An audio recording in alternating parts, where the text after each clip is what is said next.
السلام علیکم ورحمۃ اللہ وبرکاتہ۔ عزیز طلباء، ہم آپ کا استقبال کرتے ہیں اس ویڈیو میں اور امید کرتے ہیں کہ آپ نے اس غزل سے متعلق پچھلے 2 ویڈیو کو سنا ہوگا، دیکھا ہوگا، اور اگر نہ سنا ہو تو ضرور سن لیں تاکہ ہم ہماری اس غزل کو اچھی طرح سمجھ سکیں۔ اب اس ویڈیو میں انشاءاللہ ہم مشقی سرگرمیاں حل کرنے کی کوشش کریں گے۔ تو یہاں سب سے پہلی سرگرمی ہے قوافی کو متعلقہ مصرعے سے جوڑ کر مکمل شعر لکھیے۔ تو یہاں کالم بنا ہوا ہے، الف اور با، الف میں قافیے لکھے ہوئے ہیں، تو اس قافیے کے آگے ہم کو مصرع تلاش کر کے لکھنا ہے جو اس سے متعلق ہے۔ تو اس کے لیے ہم کو کرنا یہ ہے کہ جیسے یہاں اشک جاری ہے تو ہم غزل میں اشک جاری دیکھتے ہیں کہاں استعمال ہوا ہے، تو دوسرے شعر کے دوسرے مصرعے میں اشک جاری ہے، تو ہم کو پہلے والا مصرع دیکھنا ہے۔ تو پہلے والا مصرع ہے، جس مصرعے میں قافیہ استعمال ہوا ہے اس مصرعے کے پہلا والا مصرع ہم کو دیکھنا ہے۔ تو یہاں عجب نہیں ہے، اب عجب نہیں والا مصرع یہاں تلاش کرنا ہے۔ تو یہاں سب سے نیچے مصرع ہے عجب نہیں، اٹھ کے بیتابی، تو اس مصرعے کو اشک جاری کے سامنے لکھنا ہے۔ اسی طرح آبداری ہے، آبداری یہ قافیہ کون سے مصرعے میں استعمال ہوا ہے اس مصرعے کا پہلے والا مصرع لکھنا ہے۔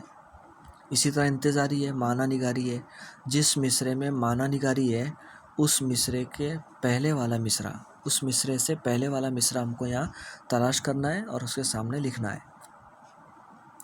دوسرا سوال دیکھیے، غزل کا بغور مطالعہ کر کے ذیل کی سرگرمیاں ہدایت کے مطابق مکمل کیجیے۔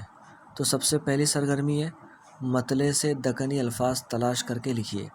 ہم نے پچھلے ویڈیو میں سمجھا ہے کہ مطلع غزل کا سب سے پہلا شعر ہوتا ہے، تو ہم کو غزل کے سب سے پہلے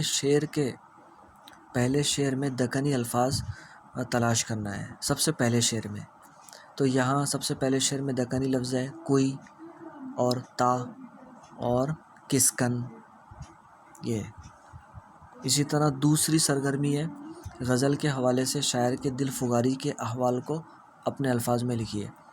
تو یہاں عزیز طلبہ ہم کو پوری غزل سامنے رکھنا ہے اور شاعر نے اپنے زخمی دل کی حالتیں جو بیان کی ہے اس کو لکھنا ہے جواب بنا کر۔ تیسرا کی سرگرمی ہے غزل کی روشنی میں شاعر کی بیتابی کا ماجرا سن کر دریا کنارے پر سر مارے گا، اس خیال کی وضاحت کیجیے۔ یعنی شاعر نے یہ خیال ظاہر کیا ہے کہ میں اتنا بیتاب ہوں، اتنا بے چین ہوں، اتنا تکلیف میں اور پریشان ہوں کہ اگر میری اس تکلیف اور بیتابی اور پریشانی کو اگر دریا سن لے گا تو وہ بھی اپنے سر کو کنارے پر مارے گا۔ اس کی وضاحت یہ ہے کہ شاعر اپنے آپ کو بہت پریشان اور بیتاب بتانا چاہ رہا ہے کہ وہ بہت بیتاب ہے، بہت پریشان ہے، بہت تکلیف میں ہے۔ تو اس کو یہاں جملے بنا کر لکھنا ہے۔ چوتھی سرگرمی، شاعر نے غزل میں آنسو کو گوہر سے تشبیہ دی ہے، اس تشبیہ کے اجزاء کی وضاحت کیجیے۔ یہاں ہم کو تشبیہ کے جو اجزاء استعمال ہوئے ہیں اس کو لکھنا ہے، وضاحت کرنا ہے، یعنی لکھنا ہے۔ تو سب سے پہلے ہم کو سمجھنا یہ ہے کہ تشبیہ کہتے کس کو ہے، یعنی کسی چیز کو کسی چیز کی طرح کہنا، اس کو تشبیہ کہتے ہیں۔ اور اس کے اجزاء ہے، نمبر 1 مشبہ، نمبر 2 مشبہ بہ، نمبر 3 وجہ شبہ۔ تو ہم کو اس شعر میں تلاش کرنا ہے کہ مشبہ کون ہے، مشبہ بہ کون ہے اور وجہ شبہ کیا ہے۔ تو شاعر نے یہاں مشبہ کہتے ہیں جس کو تشبیہ دی جا رہی ہے، اور مشبہ بہ کہتے ہیں جس کے ذریعے تشبیہ دی جا رہی ہے، اور وجہ شبہ کہتے ہیں جس وجہ سے تشبیہ دی جا رہی ہے۔ تو یہاں شاعر نے اپنے آنسو کو گوہر کی طرح کہا، تو آنسو مشبہ ہو گیا، گوہر مشبہ بہ ہو گیا، اور کیوں تشبیہ دی جا رہی ہے؟ چمکداری کی وجہ سے، تو آبداری جو ہے وہ وجہ شبہ ہو گیا۔ تو ہم کو ترتیب سے لکھنا ہے کہ مشبہ آنسو، مشبہ بہ گوہر، وجہ شبہ آبداری۔ اس کے بعد سرگرمیاں ہدایت کے مطابق مکمل کیجیے۔ پہلا ہے وہ مصرع تلاش کر کے لکھیے جس میں راہبہ کا مترادف لفظ استعمال ہوا ہے۔ جوگن، ہم نے کہا سادھو سنت جو ہے اور اس کے لیے راہبہ کا بھی لفظ استعمال ہوتا ہے، تو جوگن جس مصرعے میں استعمال ہوا ہے تو وہ مصرع ہم کو یہاں لکھنا ہے اس کے جواب میں۔ دوسرا وہ مصرع لکھے جس میں آنسو کو چمکدار موتی سے تشبیہ دی ہے، یعنی آنسو کو چمکدار موتی کہا ہے، یعنی آبداری والا جو مصرع ہے وہ لکھنا ہے۔ تیسرا وہ مصرع لکھے جس میں راگ کا مترادف لفظ استعمال ہوا ہے، تو ہم نے کہا کہ بھبوتی، تو جس مصرعے میں بھبوتی استعمال ہوا ہے وہ مصرع ہم کو یہاں لکھنا ہے جواب بنا کر۔ چوتھا ہے اس شعر کی نشاندہی کیجیے، یعنی وہ شعر بتائیے جس میں مرات النظیر کی صنعت استعمال کی گئی ہے۔ تو کون سا شعر ہے جس میں مرات النظیر استعمال ہوئی ہے؟ تو ہم یہاں دیکھ سکتے ہیں کہ سب سے آخری شعر جو غزل کا مقطع ہے وہ اس کا جواب ہے۔ اور مرات النظیر کہتے ہیں کہ شاعر ایک لفظ استعمال کرے، اسی سے متعلق دوسرے الفاظ استعمال کرے۔ تو یہاں آخری مصرعے میں، آخری شعر میں شاعر نے دوات استعمال کیا، اسی سے متعلق سیاہی، اور پھر اسی سے متعلق قلم استعمال ہوا۔ تو تین لفظ ایک دوسرے سے متعلق ہے، جڑے ہوئے ہیں۔ تو جہاں دوات ہوگی وہاں سیاہی ہوگی، جہاں دوات اور سیاہی ہوگی وہاں قلم ہوگا۔ تو اس میں مرات النظیر استعمال ہوئی ہے۔ غزل سے وہ اشعار لکھیے جنہیں محاورے استعمال کیے گئے۔ تو یہاں محاورے استعمال ہوئے، دم مارنا ہے نا، اور دم مارنا ایک محاورہ ہے، اور اسی طرح آپ سر مارنا ہے نا، دوسرے شعر کے پہلے مصرعے میں سر مارنا اور پھر بعد میں یہاں دم مارنا ہے۔ تو یہ دو شعر ہم یہاں لکھ سکتے ہیں، دو اشعار لکھ سکتے ہیں جس میں ہم کو انڈر لائن کرنا ہے کہ دم مارنے کے نیچے، اور یہاں پہلے شعر میں ہے سر مارنا۔ تو دو محاورے استعمال ہوئے، دونوں شعر ہم جواب بنا کے ہم کو لکھنا ہے۔ اب دیے ہوئے الفاظ سے متعلق غزل میں جو الفاظ آئے ہیں انہیں دائرے میں لکھ کر خاکہ مکمل کیجیے۔ تو اس طرح ہم کو خاکہ بنانا ہے، اور آنکھ کے لیے کون سے لفظ استعمال ہوئے وہ ہم کو لکھنا ہے، آنسو کے لیے کون سے لفظ استعمال ہوئے وہ ہم کو لکھنا ہے۔ جیسے آنکھ کے لیے یہاں